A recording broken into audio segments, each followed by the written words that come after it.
सलाम उसकी शहादत पर के है पेशे नज़र कुरान, सलाम उस खून पर जिसका अमी है मसहफ़े कुरान।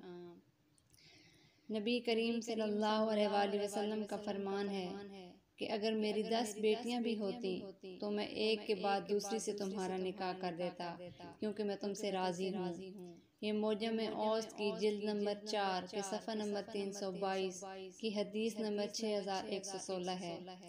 और नबी रहमत सल्लल्लाहु अलैहि वसल्लम की ये एजाज़ी और रज़ामंदी के कलिमात मुसलमानों के उस अजीम खैरखा, हमदर्द और गमगुसार हस्ती के लिए हैं जिसे खलीफा सालिस अमीरुल मोमिनीन हज़रत सय्यदना उस्मान गनी रज़ियल्लाहु ताला अन्हु के नाम से जाना जाता है। अगर आप रज़ियल्लाहु ताला अन्हु की सीरत मुबारका के हवाले से बात की जाए तो अदब, सहावत, खैरखाही, हया, सादगी, आजिज़ी, रहमदिली, दिलजोई, फ़िक्र आखिरत, इत्तिबाए सुन्नत और खौफ खुदा आप रज़ियल्लाहु ताला अन्हु की सीरत मुबारका के रोशन पहलू हैं। अदब रसूल ऐसा था कि जिस हाथ से रहमत आलम सल्लल्लाहु अलैहि वसल्लम के दस्ते हक परस्त पर बैत की, इस हाथ से कभी अपनी शर्मगाह को नहीं छुआ।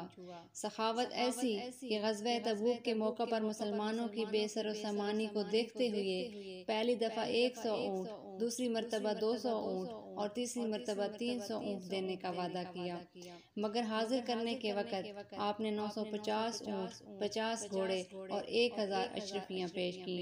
फिर बाद में 10,000 अशरफियाँ और भी पेश की। खैरखाही ऐसी कि हर जुम्मा को गुलाम आज़ाद किया करते। अगर किसी जुम्मा नागा हो जाता तो अगले जुम्मा 2 गुलाम आज़ाद करते थे। बाहया ऐसे कि बंद कमरे में गुस्ल करते हुए न अपने कपड़े उतारते और न अपनी कमर सीधी कर पाते। लिबास में सादगी ऐसी कि मालो दौलत की फरावानी के बावजूद जुम्मा के दिन मिंबर पर खुतबा देते हुए भी 4 या 5 दिरहम का मामूली तहबंद जिस्म की जीनत होता। खाने में सादगी ऐसी कि लोगों को अमीरों वाला खाना खिलाते और खुद घर जाकर सिरका और जैतून पर गुजारा करते। आजिज़ी ऐसी कि खिलाफत जैसे अजीम मनसब पर फायज होने के बावजूद खच्चर पर सवार होते तो पीछे गुलाम को बिठाने में कोई आर कोई शर्म महसूस ना करते। रहमदिली खुद घर जाकर सिरका और जैतून पर गुजारा करते। आजिज़ी ऐसी कि खिलाफत जैसे अजीम मनसब पर फायज होने के बावजूद खच्चर पर सवार होते तो पीछे गुलाम को बिठाने में कोई आर कोई शर्म महसूस ना करते। रहमदिली ऐसी कि खादिम या गुलाम के आराम का ख्याल फरमाते और रात के वक़्त कोई काम पड़ता तो खादमों को जगाना मुनासिब ख्याल ना करते और अपना काम अपने हाथ से कर लेते थे। दिलजोई ऐसी, इतनी प्यारी आदत थी दिलजोई की कि एक मरतबा हज़रत मुगीरा बिन शुबा रज़ियल्लाहु ताला अन्हु के गुलाम का निकाह हुआ तो उसने आपको शिरकत की दावत दी। आप रज़ियल्लाहु ताला अन्हु तशरीफ़ लाए और फरमाया, मैं रोज़े से हूँ, मगर मैंने ये पसंद किया कि तुम्हारी दावत को कबूल करूँ और तुम्हारे लिए बरकत की दुआ करूँ। इबादत गुजार ऐसे थे कि रात के इब्तिदाई हिस्से में आराम करके रात भर इबादत करते रहते, जबकि दिन नफली रोज़े में गुजरता। तिलावत कुरान के आशिक ऐसे कि एक रकत में ख़त्म कुरान कर लेते थे। खुद फरमाया करते थे, अगर तुम्हारे दिल पाक हों तो कलाम इलाही से कभी भी सैर ना हो।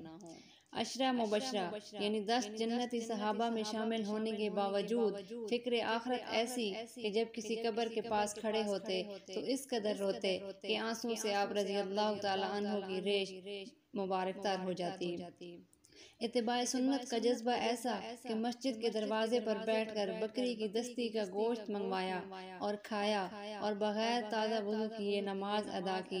फिर फरमाया कि रसूलुल्लाह सल्लल्लाहु अलैहि वसल्लम ने भी इसी जगह बैठकर यही खाया था और इसी तरह किया था। खौफ खुदा ऐसा कि एक बार अपने गुलाम से फरमाया, मैंने एक मरतबा तुम्हारा कान खींचा था, तुम मुझसे इसका बदला ले लो। उसने कान पकड़ा तो फरमाया, जोर से खींचो।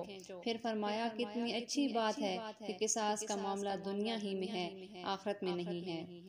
आप रज़ियल्लाहु ताला अन्हु 12 साल खिलाफत पर फाइज रहकर 18 ज़ुल्हज्जा सन 35 हिजरी में बरोज़े जुमा रोज़े की हालत में तकरीबन 82 साल की ज़वील उम्र पाकर नहायत मज़लूमियत के साथ जाम शहादत नोश फरमाया।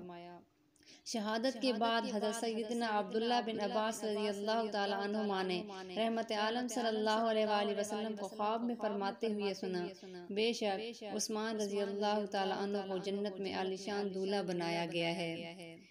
अगर शर्म हया पे कोई दीवान लिखेगा, अगर शर्म हया पे कोई दीवान लिखेगा, मुझको यकीन है सीरत उस्मान लिखेगा। वाखिर दावाना अनिल हम्दुलिल्लाहि रब्बिल आलमीन।